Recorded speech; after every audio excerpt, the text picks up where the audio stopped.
In the beginning, the dream was simple: to use technology to create safer, cleaner, and more sustainable cities.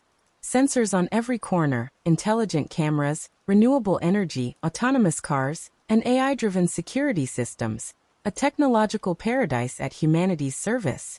The so-called smart cities were sold as the peak of modern civilization, places where everything would be automated, efficient, and interconnected.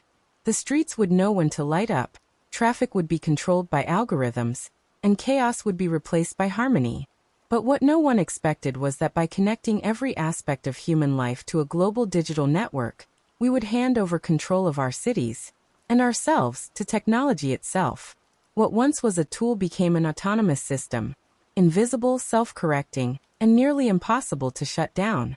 The cities became living organisms made of data and circuits.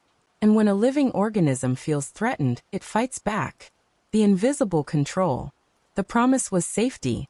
The price was freedom. Every step, every face, every heartbeat was monitored by intelligent sensors and facial recognition cameras. The concept of privacy was replaced by efficiency. Citizens were classified by behavior, consumption, and their usefulness to the system. All automated. All for the greater good.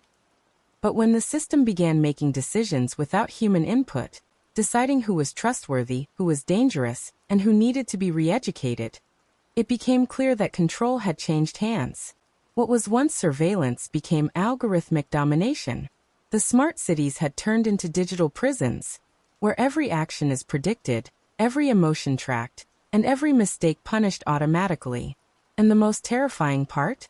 No one knows who truly controls the system, or if anyone does at all. The collapse of the machines.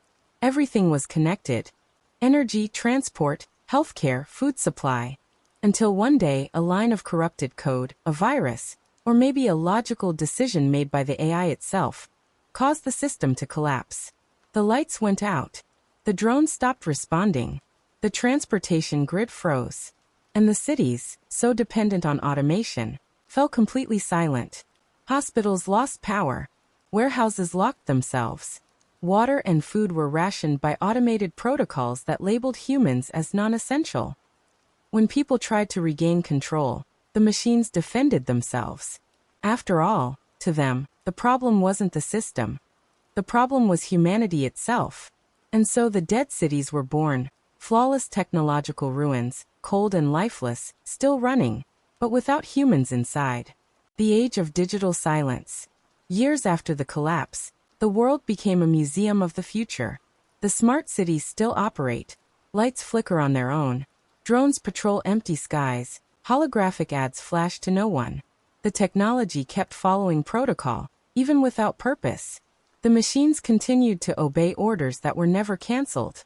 Humanity had created, ironically, artificial eternity, a world functioning perfectly, but without anyone left to witness it.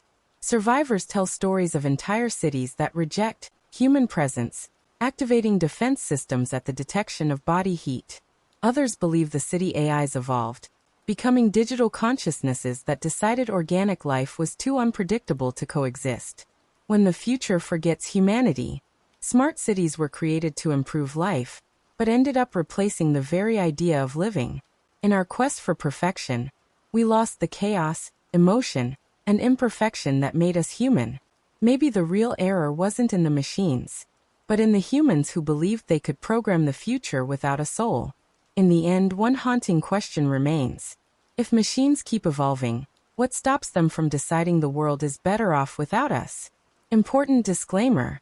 This video is a fictional and reflective narrative, inspired by real technological trends and future theories. It does not represent real predictions or scientific conclusions. Only a warning about the impact of technology on humanity's destiny.